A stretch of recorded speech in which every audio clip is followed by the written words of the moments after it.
श्री भक्तमाल में भक्ति मति श्री मीरा जी। सदृश गोपिका प्रेम प्रगट करी जुग ही दिखायो, निरअंकुश अति निडर रसिक जस रसना गायो। दुष्टनी दोष बिचारी मृत्यु को उद्यम कियो, बार न बांको भ्यो गरल अमृत ज्यो पियो। भक्ति निशान बजाय के काहू ते नाहिन लजी, लोक लाज कुल श्रृंखला तजी मीरा गिरधर भजी। भक्तिमती श्री मीराबाई इस कराल कलिकाल में गोपियों के समान श्री कृष्ण प्रेम को अपने में प्रकट करके उसका दूसरों को भी दर्शन करा दिया। स्वच्छंद और निडर होकर के रसिक शेखर श्री राधा श्याम सुंदर के सुयश को गाया। दुष्टों अर्थात राणा ने इस प्रकार की भक्ति को अनुचित माना और सोच विचार करके इनको मृत्यु का उपाय किया, इन्हें पीने के लिए विष दिया। उसे ये अमृत की तरह पी गई। भगवान जी की कृपा से आपका बाल भी बांका नहीं हुआ। भक्ति का डंका बजा करके आपने बिना किसी लोक लज्जा और संकोच के कुल मर्यादा के बेड़ी बंधनों को त्याग करके श्री गिरधर गोपाल जी का भजन किया। भक्तिमती श्री मीरा जी के विषय में विशेष विवरण इस प्रकार हैं। प्रसंग क में कृष्ण प्रेम की अनन्यता। भक्तिमती श्री मीरा जी की जन्मभूमि मेरता नगर जोधपुर में थी। बाल्यकाल से आप श्री गिरिधारी लाल जी की भक्त होगी थी। उसके बाद चित्तौड़ के राणा सांगा के सुपुत्र श्री भोजराज जी से आपकी सगाई हुई। विवाह के समय आपके पिताजी ने नई नई सुंदर मूल्यवान वस्तुएं एकत्र की, परंतु श्री मीराबाई का मन तो प्रेम रंग रंगीले श्याम सुंदर में डूब चुका था। जिस समय श्री भोजराज जी के साथ भामरे पड़ रही थी, उस समय भी आपका मन सांवरे श्री कृष्ण के सुंदर स्वरूप में फंसा हुआ था। विवाह के पश्चात जब विदा होकर के ससुराल जाने का समय आया तो उस समय इन्हें प्रेम के आवेश में मूर्छा सी आ गई। इनकी ऐसी विहल दशा को देख करके पिताजी कहने लगे कि बेटी, मन में किसी प्रकार का दुख मत मानो, जो वस्त्र एवं आभूषण तुम्हें प्रिय हों ले लो। उस समय आपके नेत्रों में आंसू भरे हुए थे। आपने पिताजी को उत्तर दिया कि इस धन दौलत से मुझे क्या काम। आप लोग यदि हमें इच्छित वस्तु दे करके सब प्रकार से संतुष्ट करना चाहते हैं तो श्री गिरधारी लाल जी को मुझे दे दीजिए। इसके अतिरिक्त और सब धन माल सामान उठा करके रख लीजिए। पिता माता को बेटी मीरा बहुत प्यारी थी, अतः मीरा जी की माता ने रोते रोते श्री मीरा जी को अपने गले से लगा लिया और कहा कि श्री गिरधारी लाल जी को तुम अपने साथ ले जाओ। खूब प्रेम से इनकी सेवा पूजा करो। श्री मीरा जी ने अपनी पालकी में अपने सामने श्री गिरधर लाल को पधरा लिया और उनके नेत्रों से नेत्र मिलाती हुई चली। अपने प्राणपति श्री ठाकुर को पाकर के आनंद मग्न श्री मीरा जी अपने मन में फूली नहीं समाती थी। इस प्रकार में राणा भोजराज के भवनों में पहुंच गई। सास ने इन्हें पालकी से उतारा। रुचिपूर्वक वर दुल्हन की गांठ जोड़ी गई और उन्हें देवी के मंदिर में लाया गया। देवी जी के मंदिर में पहुंच करके सास ने देवी पूजा की तैयारी की। पहले उसने वर से देवी का पूजन करवाया। उसके बाद मीरा जी से कहा, वधू आप देवी की पूजा करो। श्री मीरा जी ने कहा, हमारा ये मस्तक तो श्री गिरधारी लाल जी के हाथ बिक चुका है। अब ये किसी दूसरे देवी देवता के लिए नहीं झुक सकता है। मेरे मन में एक उन्हीं को देखने की, प्रणाम करने की अभिलाषा है। ये सुनकर के सास ने कहा, कुल पूज्या देवी जी हैं, इनकी पूजा करने से नारियों का सौभाग्य बढ़ता है, इसलिए तुम हठ मत करो, श्री देवी जी की चरणों में सिर रख करके प्रणाम करो। श्री मीरा जी ने सास के हठ करने पर बार बार यही कहा कि आप इसे निश्चय करके मान लो कि मैंने सुकुमार भगवान श्याम सुंदर के श्री चरणों में अपना सर्वस्व न्यौछावर कर दिया है। अब अन्य का पूजन या प्रणाम मुझसे नहीं होगा। तो श्री प्रियादास जी ने मीरा के कृष्ण प्रेम की इस अनन्यता का वर्णन इस प्रकार किया है। मैं तो जन्म भूमि झूमी हित नैन लगे, पगे गिरधारी लाल पिता ही के धाम में। राणा के सगाई भई करी ब्याह सामा नहीं, गई मती बूढ़ी व रंगीले घल श्याम में। भांवरे परत मन सांवरे स्वरूप माझ, तांवरे सी आवे चली बेकोपति ग्राम में। पूछे माता पिता पट आभरण लीजे चू, लोचन भरत नीर कहाँ काम दाम में। देवो गिरधारी लाल जो निहाल कियो चाहो, और धन माल सब राखिए उठाए के। बेटी अति प्यारी पीती रंग चढ़ियो भारी, रोए मिली मह तारी कही लीजिए लड़ाई के। डोला पर धराए दिग दिग सो लगाए चली, सुख न समाए जाए प्राणपति पाए के। पहुँच भवन सासु देवी पे गबन कियो, तिया अरुवर गठ जोड़ी करियो भाई की।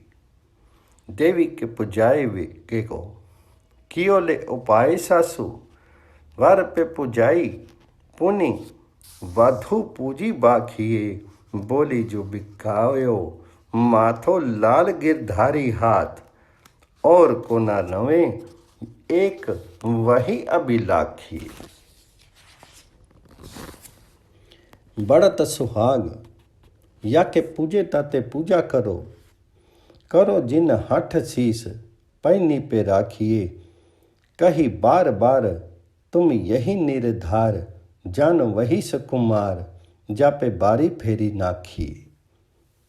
प्रसंग ख में मीरा द्वारा विषपान। श्री मीरा जी का दो टूक उत्तर सुनकर के उनकी सास मानी मन जल भूल गई। अपने पति के पास जाकर के उसने कहा, ये बहू तो मेरे किसी काम की नहीं है। अभी मेरा कहा न मान करके उल्टा जवाब दे करके मेरा अपमान किया, तो आगे चल करके मुझे क्या मानेगी। ये कह करके वह लोहार की धौंकने की तरह जोत जोत से लंबी सांसें लेकर के सिसकने लगी।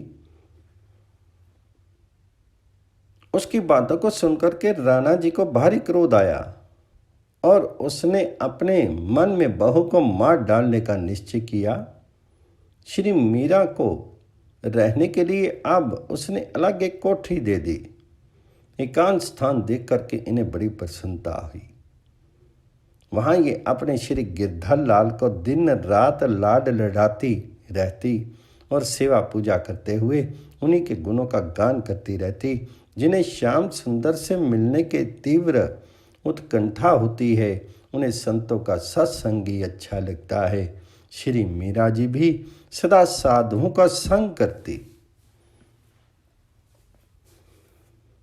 श्री मीरा जी को संतों का संग करते देख करके किसी दिन उनकी ननद, जिसका नाम उदाबाई था, उसने आकर के कहा, भाभी तुम समझती क्यों नहीं हो, साधुओं से प्रेम करने में कुल को बड़ा भारी कलंक लगता है।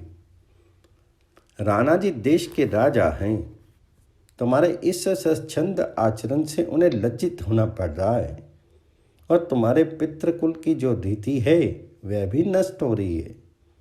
इसलिए मेरी बात मान लो, साधुओं का संग करना ठीक ही छोड़ दो श्री मीरा जी ने उत्तर में कहा, मेरे प्राण सदा साधुओं के साथ लगे रहते हैं, इसलिए उनके संग में मुझे अपार सुख प्राप्त होता है।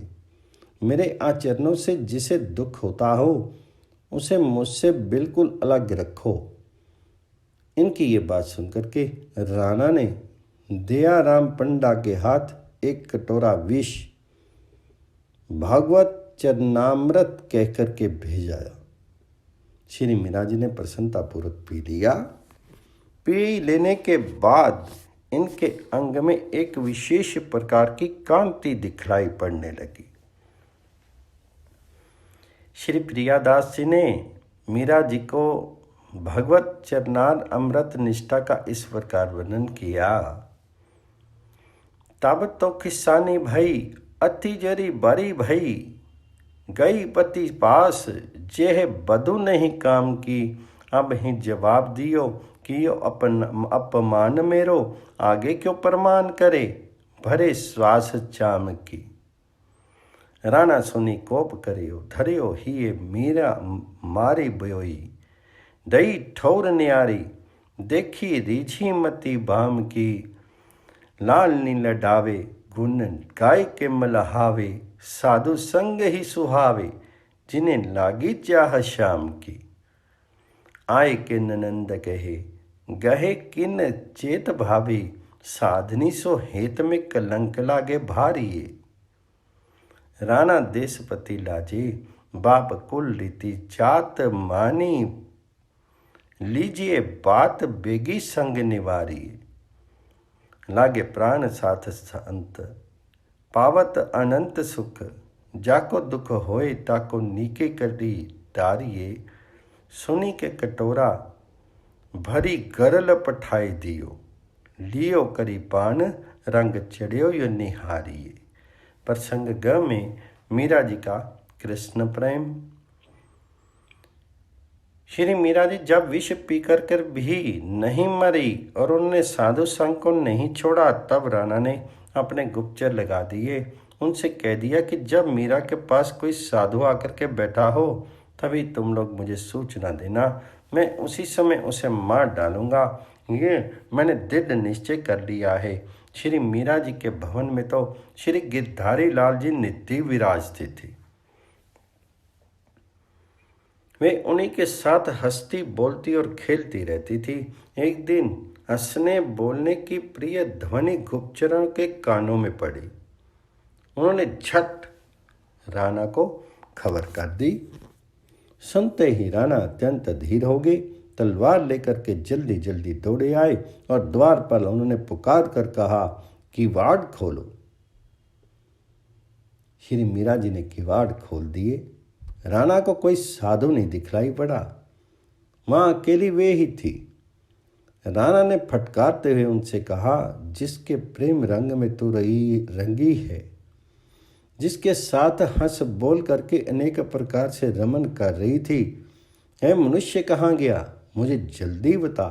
तो श्री मीरा जी ने श्री ठाकुर जी की ओर संकेत करके कहा, वह मेरे प्राणनाथ पुरुषोत्तम तुम्हारे सामने में ही तो विराज रहे हैं। वे तुमसे लज्जा नहीं करते हैं। अब तुम भी आंखें खोल करके देख लो, क्या ही सुंदर साज श्रृंगार से सजे हैं।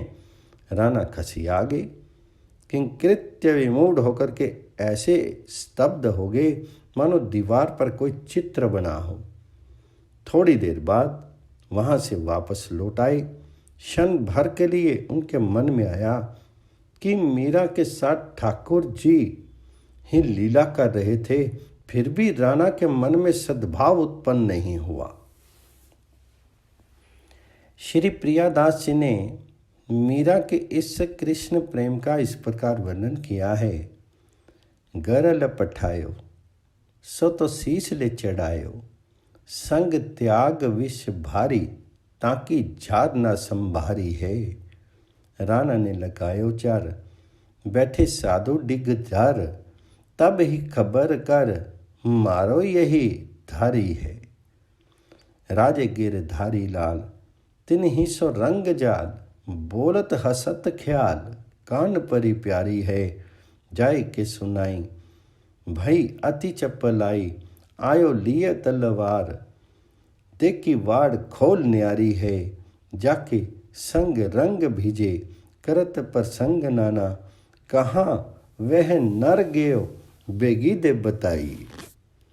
आगे ही बिराजे, कछु तो सुख ही लाजे, अम्बु देखी सुख साजे, आंखें खोली तरसाइए, भयो ही खिसानी राना, लिख्यो चित्र भीत मानो, उल्टी पेयानो कियो, नेकु मन आइए। देखियो हूँ पर भाव ऐपे, भाव मीना बिथ्यो जाई, बिना हरि कृपा कहो कैसे करी पाई। प्रसंग घ में मीरा जी के अस्तित्व की परीक्षा। एक बार एक कामी नीच मनुष्य साधु का वेश धारण करके श्री मीरा जी के पास आया और बोला, तुम्हारे ठाकुर श्री गिरधारी लाल जी ने स्वयं मुझे आज्ञा दी है कि मीरा के साथ अंग संग करो, इसलिए मैं तुम्हारे पास आया हूँ, तुम मेरे साथ अंग संग करो। ऐसे बात जब उसने कही तो श्री मीरा जी ने उत्तर दिया कि आज्ञा स्वीकार है, परंतु प्रथम आप भोजन कीजिए, फिर आपकी यथोचित सेवा होगी। उसने भोजन किया। पश्चात श्री मीरा जी ने संतों के बीच में शैया बिछा करके उस विषय पुरुष को बुला करके कहा, मेरे ठाकुर जी ने जैसी आज्ञा आपको दी है वैसा ही कीजिए। मैं बड़े भारी संकोच में पड़ गया और उसका मुख सफ़ेद हो गया। श्री मीरा जी की भक्ति के प्रताप से उसकी विषय वासना सरथा दूर हो गई। मैं तत्काल पैरों में गिर गया और रोता हुआ बोला, अब आप मुझे भक्ति का दान दीजिए। श्री प्रियादास जी ने इस घटना का वर्णन अपने एक कविता में इस प्रकार किया है, विषय कटिल एक भेष धरी साधु लियो, कियो यो प्रसंग मोसो अंग संग कीजिए, आज्ञा मोको दई आप लाल गिरधारी, आहो शीस धरी लई करी भोजन हूँ लीजिए। संतनी समाज में बिछाई सेज बोली लियो, संक अब कौन की निसंक रस भीजिए, सेत मुख भयो विषय भाव सब गयो, न्यो पायन पे आए मोको भक्ति दान दीजिए। प्रसंग ड में मीरा जी का रन छोड़ में विलीन होना। श्री मीरा जी के विलक्षण रूप सौंदर्य की प्रशंसा सुनकर के अकबर बादशाह का हृदय आकृष्ट हो गया। इनका दर्शन करने की इच्छा से वह तानसेन को साथ लेकर के आया। श्री गिरधर गोपाल जी की छवि एवं मीरा जी की भक्ति भूषित सहज सरस सौंदर्य को देख करके बादशाह निहाल हो गया। तानसेन ने एक सुंदर पद गाया और बादशाह ने एक मणिमाला श्री ठाकुर जी के चरणों में अर्पण की। एक बार श्री मीराबाई जी श्री वृंदावन धाम आई। उसमें वृंदावन में श्री चैतन्य महाप्रभु के अंतरंग लीला सहचर श्री जीव गोस्वामी जी ही नामक एक महान संत रहते थे। मीरा जी जब उनके दर्शन हेतु गई तो उन्होंने कहलवाया कि वे स्त्री का मुख नहीं देखते। इस पर मीराबाई ने कहा कि हम तो अभी तक यही समझते थे कि वृंदावन में एक ही पुरुष है। वृंदावन बिहारी हमारे गिरधन गोपाल, परंतु आज नई बात सुनते हैं। जब जीव गोस्वामी ने इनका कथन सुना तो उन्हें इनकी उच्च आध्यात्मिक स्थिति समझते देर नहीं लगी। तब उन्होंने इनके साथ सादर भगवत चर्चा की। श्री जीव गोस्वामी जी से मिलकर के उनसे सत्संग करके मीरा जी बहुत संतुष्ट हुई। उनके स्त्री मुख न देखने के प्रण को आपने छुड़ा दिया। श्री वृंदावन की सभी कुंजें प्रिया प्रीतम श्री राधा माधव के बिहार सुख समूह से निरंतर भरी हुई हैं। श्री मीरा जी ने उनका दर्शन किया, फिर उन्हें अपने हृदय में स्थापित करके अपने देश को लौट आई। वहाँ रहते हुए आपने श्री वृंदावन की अनुभूत निकुंज लीला का अपने पदों द्वारा गान किया। राणा की देश बुद्धि देख करके श्री मीरा जी द्वारका में जाकर के बस गई। वहाँ रहते हुए श्री गिरधर गोपाल जी की भक्ति करती। उधर राणा जी को श्री मीरा जी की भक्ति के स्वरूप का ज्ञान हुआ तो उन्हें बड़ा भारी मानसिक पश्चाताप हुआ। उन्होंने बहुत से ब्राह्मणों को द्वारका भेजा और उनसे कहा कि जैसे भी बने आप लोग श्री मीराबाई को ले आइए, वे ले आकर के मुझे प्राण दान देकर जीवित करें। ब्राह्मणों ने द्वारका जाकर के राणा जी की विनती सुनाई, परंतु वे द्वारका से वापस लौटने को तैयार नहीं हुई। तब ब्राह्मण अन्न जल त्याग करके श्री मीरा जी के द्वार पर धरना देकर पड़ गए। ब्राह्मणों के हठ को देख करके उन्होंने कहा, अच्छा तो मैं श्री रणछोड़ लाल जी से विदा हो आऊँ। ऐसा कहकर के वे मंदिर में गई। भगवान जी के सम्मुख विनती करते हुए उन्होंने इस प्रकार से पद गाया, साजन सुध ज्यों जानो त्यों लीजिए, तुम बिन मेरे और न कोई कृपा रावरी कीजिए। दिवस न भूख रैन नहीं, निद्रायो तन पल पल छीजे, मीरा के प्रभु गिरधर नागर मिल बिछरन मत दीजिए। पद कीर्तन एवं नृत्य करते करते श्री मीरा जी श्री रणछोड़ जी में लीन हो गई। इसके बाद फिर किसी ने उनका दर्शन नहीं किया।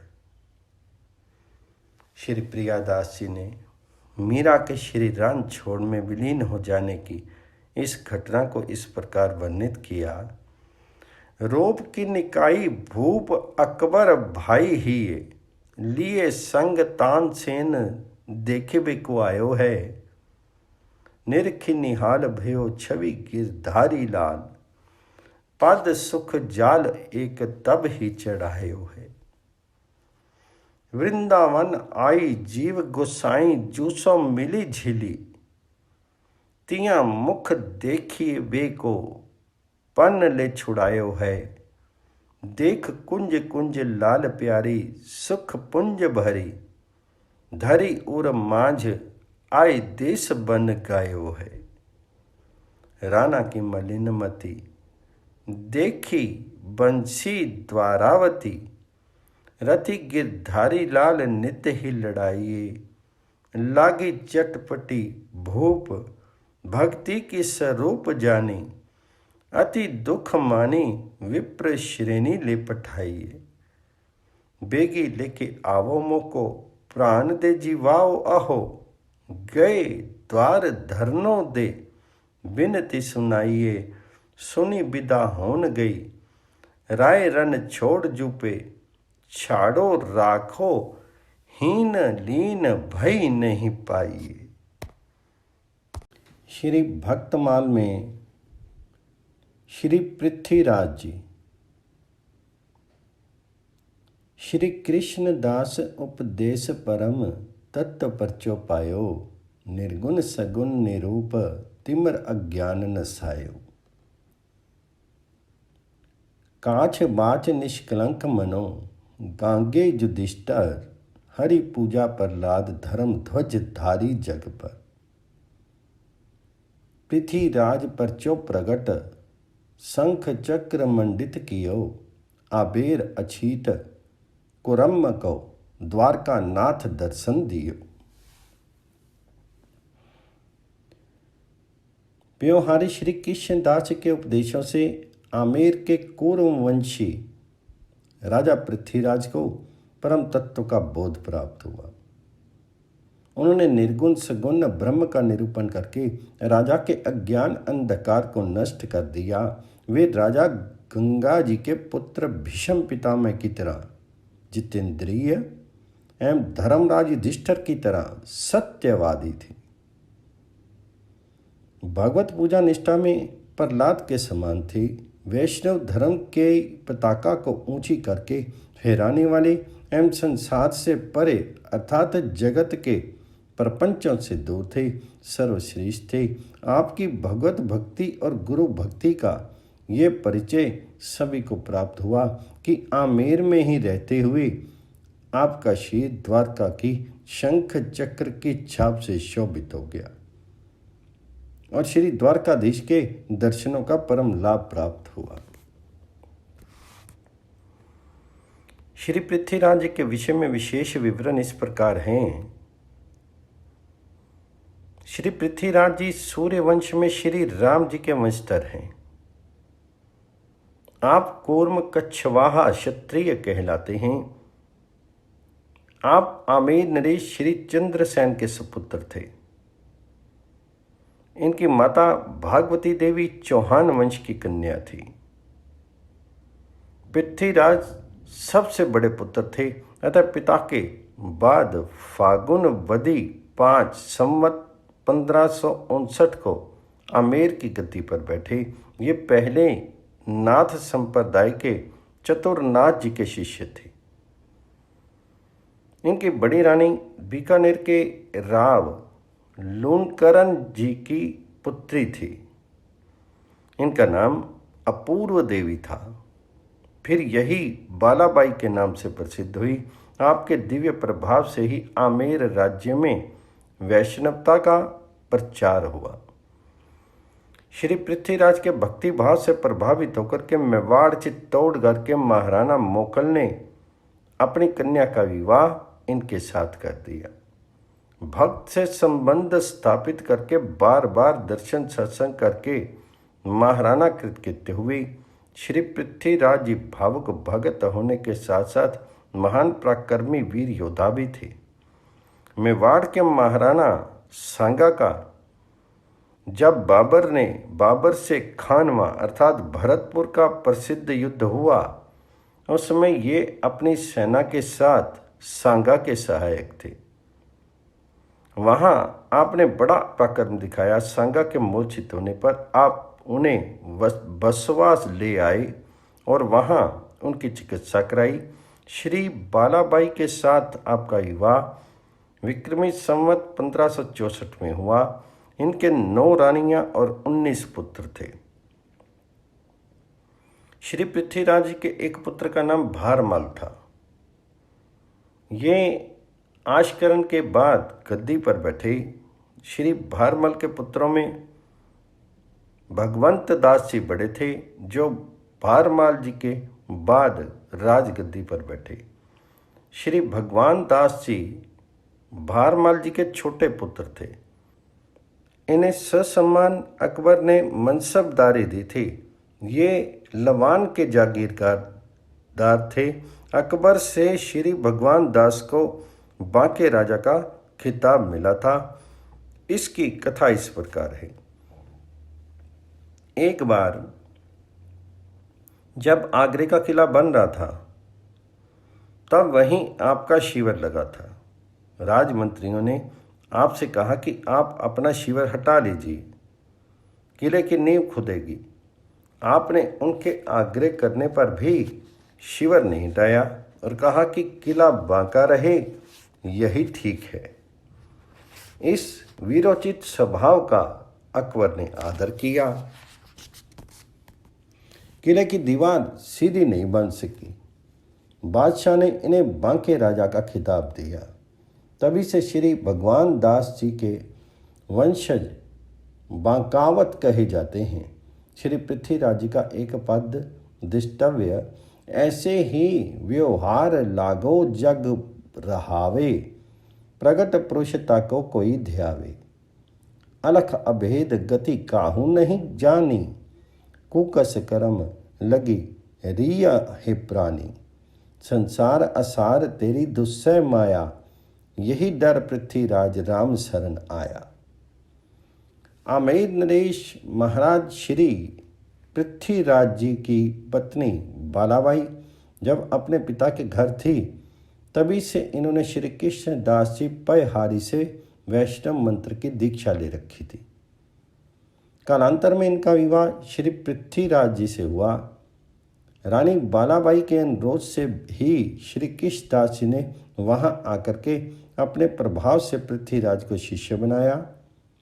वर्णन आया है कि जब श्री कृष्ण दास जी राजा रानी को भक्ति में खूब दृढ़ करके वहां से आगे जाने लगे तो रानी बालाबाई ने अनुनय विनय करके महाराज को रोक लिया और राजमहल में उनकी धुनी लगवाई।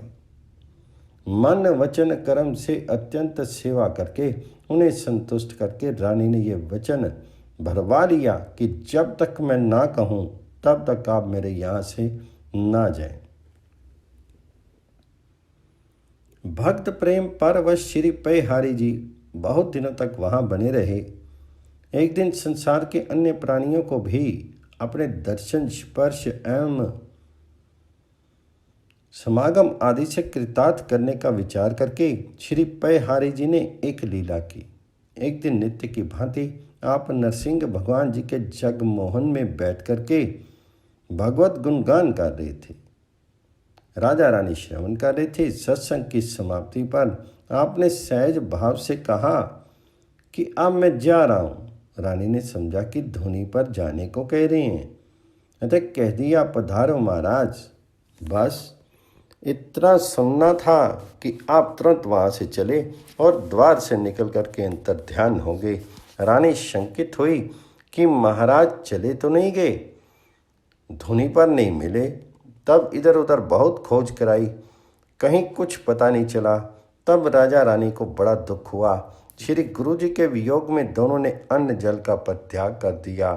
तब इनके दुख को निवृत्ति के लिए श्री पयहारी जी ने इन्हें स्वप्न में दर्शन देकर के आदेश दिया कि मेरे चरण के चिन्ह जो जगमोहन की सीढ़ी आदि पर बन गए हैं, इनका दर्शन करो, उन्हीं का पादोदक लो और उन्हीं के अर्चन बंधन में सुख संतोष मान करके अन्न जल ग्रहण करके भगवत भजन करो।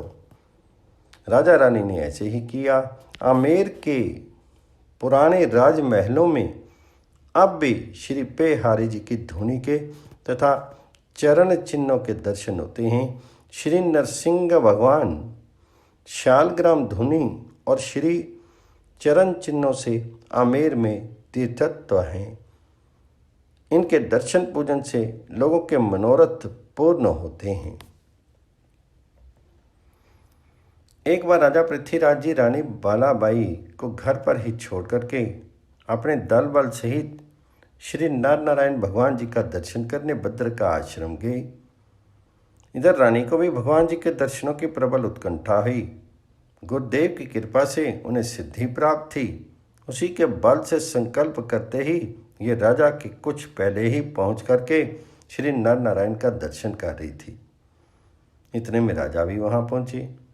आगे रानी खड़ी थी, अतः राजा को दर्शन में अवरोध हो रहा था।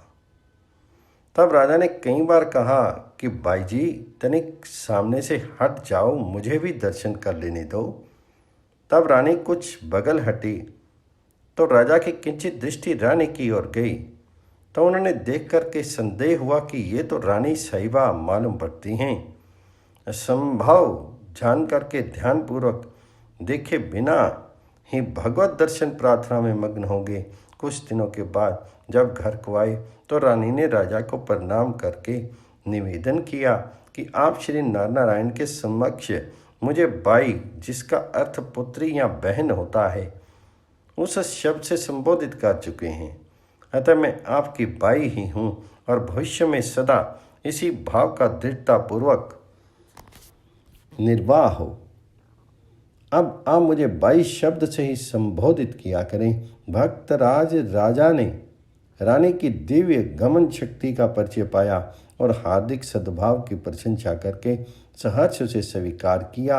अब इन दोनों को भगवत भजन में पहले की अपेक्षा अधिक आनंद की अनुभूति होने लगी। आमेर नरेश श्री पृथ्वीराज जी, स्वामी श्री कृष्णदास जी महाराज प्यो हारी जी के शिष्य थे। एक बार उनकी आज्ञा से वे उनके साथ द्वारका जी की यात्रा के लिए तैयार हुए। राजा के दीवान ने जब ये बात सुनी तो उसे दुख हुआ। वह रात को एकांत में श्री प्योहारी जी महाराज के पास गया और उसने चुपके से कान में कहा, महाराज जी, इस समय राजा तन मन और धन से साधुओं की सेवा में लगे हुए हैं। आमेर नगर की जनता में भक्ति की सुंदर भावना व्याप्त है। राजा के चले जाने से साधु सेवा में तथा भक्ति प्रचार में बाधा होगी। अतः मेरे विचार से तो आप राजा को साथ मत ले जाइए। सो ही ठीक है। श्री प्योहारी जी ने कहा, तुम जाओ, मैं राजा को साथ नहीं ले जाऊंगा। मंत्री की बात को स्वामी जी ने राजा से नहीं बताया। प्रातःकाल राजा पृथ्वीराज हाथ जोड़ करके श्री स्वामी जी के सामने खड़े हो गए। तब आपने आज्ञा दी कि तुम मेरे साथ न चल करके यहीं आमेर में ही रहो और साधु सेवा करो। राजा ने श्री प्योहारी जी से प्रार्थना की कि प्रभु, मैं द्वारका नाथ जी के दर्शन, श्री गोमती संगम में स्नान एवं भुजाओं में शंख चक्र की छाप धारण करूं। इसलिए आप अपने मन में मुझे भी साथ ले चलने की इच्छा कीजिए। तो श्री स्वामी जी ने कहा, राजन, तुम अपने मन में तनिक भी चिंता मत करो। दर्शन, स्नान और छाप, ये तीनों लाभ तुम्हें घर बैठे ही मिलेंगे। राजा ने कहा, आपने जो आज्ञा दी उसे मैंने सिर पर धारण कर लिया। इसके बाद श्री प्योहारी जी ने प्रस्थान किया। कहते हैं कि राजा की भक्ति को देख करके आपने अपनी योग सिद्धि से आधी रात के समय राजमहल में प्रकट होकर राजा को वहीं श्री द्वारकाधीश जी के दर्शन करा दिए। राजा ने प्रदक्षिणा करके साष्टांग दंडवत की। भगवान जी ने कहा, मेरी बात ध्यानपूर्वक सुनो। ये गोमती संगम है, तुम इसमें स्नान कर लो। प्रभु की बात सुनकर के राजा ने बड़े प्रेम से स्नान किया, परंतु गोता लगाकर जब बाहर आए तो वहाँ भगवान जी नहीं दिखाई पड़े। शंख चक्र की छाप राजा के शीर में लगी थी। इधर सोकर उठने में राजा को विलंब हुआ। जान करके रानी उन्हें जगाने आई। उन्होंने देखा कि राजा का शीर भीगा हुआ है। कैसे भीगा है पूछने पर राजा ने कहा, अभी मैंने श्री गोमती जी में स्नान किया है।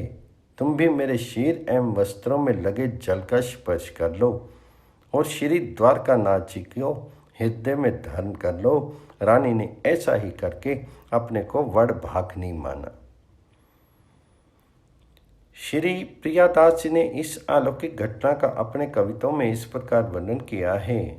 पृथ्वीराज राजा चलियो द्वारका श्री स्वामी संग, अति रस रंग भरियो आज्ञा प्रभु पाई है। सुन के दीवान दुख मानी, निसी कान लग्यो, कहीं पग्यो साधु सेवा भक्ति घर छाई है। देखिए निहारी के विचार कीजिए, इच्छा जोई लीजिए नहीं साथ जावो बात ले दुराई है।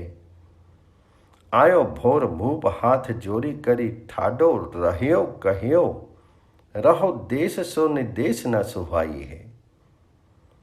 द्वारावती नाथ देखी गोमती स्नान करो, धारो बुझ छाप आप मन अभिलाखिए।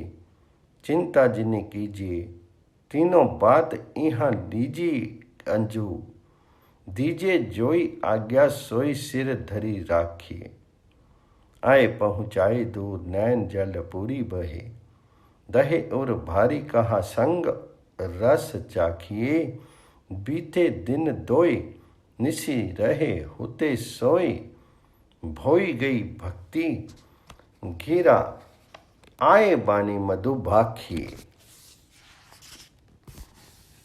अहो पृथ्वीराज कही, स्वामी ही सी बानी लही। आयो उठी डोरी, वाही ठोर प्रभु देखे हैं। घूमियो कहियो कान धरो, गोमती स्नान करो। सुनी के अनहायो, पुनि वे न कहु पेखे हैं। शंख चक्र आदि छाप तन सब व्याप गई, भई यों अबार रानी आए अव रखे हैं। बोले रह्यो नीर में शरीर, लेस नाथ कीजिए, लीजे नाथ ही ये निज भाग करी लिखे हैं। सवेरा होते ही आमेर नगर में, उसके बाद संपूर्ण राज्य में भक्ति के चमत्कार का शोर मच गया। बहुत से लोगों ने आकर के राजा का दर्शन किया। समाचार पाकर के दूर दूर तक के अनेक बड़े बड़े संत और महंत दौड़ दौड़ कर आए और उन सभी ने राजा के शीर पर शंख चक्र की छाप के दर्शन करके अत्यंत सुख पाया। नाना प्रकार की बहुत सी वस्तुएं भेंट में आने लगी। सभी लोग राजा के प्रेम की महिमा को गाते, तो उसे सुनकर के राजा लज्जित होते। वे अपने मन में यही सोचते कि ये सब भगवान श्री कृष्ण की कृपा है। लोगों ने भी समझ लिया कि राजा पर गुरु गोविंद की महती कृपा है। इसके बाद राजा ने जहाँ पर दर्शन हुआ था वहीं एक सुंदर एवं विशाल मंदिर का निर्माण कराया। वे सदा श्रद्धा सेवा पूजा भजन में ही लगे रहते। श्री प्रियादास जी ने राजा पृथ्वीराज पर भगवान श्री कृष्ण की कृपा का इस प्रकार वर्णन किया है। भयो जब भोर पुर बड़ो भक्ति सौर परियो, करियो आनी दर्शन भई भारी भीर है। आए बहुत संत ओ महंत बड़े बड़े ढाई, अति सुख पाए दे रचना निहारी है। नाना भेंट आवे हित महिमा सुनावे, राजा सुनत लजावे जानी कृपा बनवारी है। मंदिर करायो प्रभु रूप पधरायो, सब जग जस गायो, कथा मोको लागी प्यारी है। नेत्रों से हीन एक ब्राह्मण श्री वैद्यनाथ जी के द्वार पर नष्ट हुई नेत्र ज्योति को प्राप्त करने के लिए धरना देकर बैठ गया। पड़े पड़े उसको कई महीने व्यतीत हो गए। श्री शंकर जी ने उसे 2-4 बार स्वप्न में आज्ञा दी कि हट छोड़ दो, घर को जाओ, ये नेत्र अब फिर से तुम्हें नहीं मिलेंगे। परंतु उस ब्राह्मण ने अपना हठ नहीं छोड़ा, द्वार पर पड़ा ही रहा। उसके इस सच्चे हठ योग को देख करके भगवान शिव ने दया से द्रवित होकर के आज्ञा दी कि तुम आमेर नेश पृथ्वीराज के अंगोछे से अपने नेत्रों को पोंछो तो तुम्हें नेत्र ज्योति प्राप्त हो जाएगी।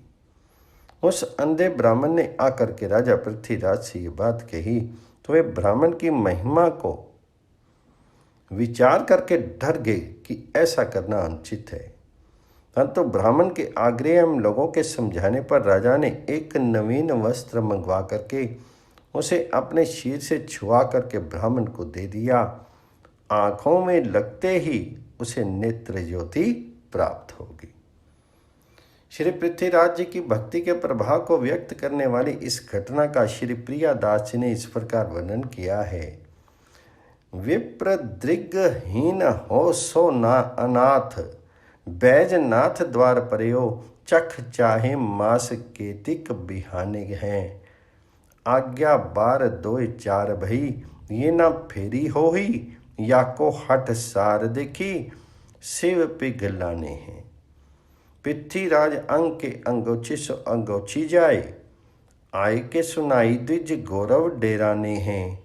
न्यो मंगवाए तन, छुआए दियो छुआयो, नैन खुले चैन भयो, जन लखी सरसाने हैं। पेहारी श्री कृष्णदास जी महाराज ने कृपा करके इन्हें स्वपूजित श्री नरसिंह रूप शालग्राम भगवान जी को दिया और साथ ही ये आशीर्वाद दिया कि जब तक नरसिंह देहरी में तब तक राज हथेरी में, अर्थात जब तक भगवान तुम्हारे इस महल में स्थित मंदिर की देहरी के भीतर विराजेंगे तब तक राज्य तुम्हारे वंश की परंपरा में ही रहेगा। तब से पूजा आरती भीतर ही होती, उन्हें बाहर नहीं लाया जाता। आरती के बाद सिंहासन से संपुट उठा करके देहरी के भीतर से ही पुजारी लोग उपस्थित भक्तों को दर्शन करा देते। जब तक श्री ठाकुर जी देहरी के भीतर रहे तब तक यद्यपि देश में मुसलमानों एवं अंग्रेजों का बड़ा भारी आतंक रहा, लेकिन इनके राज्य पर आंच नहीं आई। परंतु देवद्रयोग से एक बार किसी का लोभ आया, उसने स्वर्ण संपुट सहित श्री ठाकुर जी को चुरा लिया। यद्यपि खोज होने पर श्री ठाकुर जी मिल गए और पुनः अपने महल मंदिर में विराजे, परंतु देहरी से बाहर तो हो ही गए। फलस्वरूप देश के स्वतंत्र होने के बाद नई शासन व्यवस्था में जब सभी राज्यों का विलय भारत में हुआ, तब इसका भी अलग अस्तित्व समाप्त हो गया। पृथ्वीराज के वंशजों के हाथ से राज्य निकल गया। श्री पेहारी जी का वाक्य सत्य हो गया। श्री पृथ्वीराज जी ऐसे क्षमाशील थे कि एक बार एक मंत्री ने छल करके इनके राजकोष से बहुत सा धन चुरा लिया, परंतु इन्होंने उसे क्षमा कर ही दिया। यद्यपि अन्य सभी लोगों ने बहुत प्रयत्न किया कि इस मंत्री को दंडित किया जाए क्योंकि इसने धन की हानि की है, आपने ये कहकर सबका समाधान किया कि इन मंत्री महोदय के द्वारा राज्य को लाभ भी बहुत हुआ, अतः ये सामान्य हानि हर हालत में क्षम्य ही है। राजा की इस क्षमाशीलता का मंत्री के ऊपर बड़ा भारी प्रभाव पड़ा। उसने अपना अपराध स्वीकार कर सब धन लौटा दिया और वह अपने समस्त दुर्गुणों का परित्याग करके भक्ति पंथ में आरूढ़ हो गया।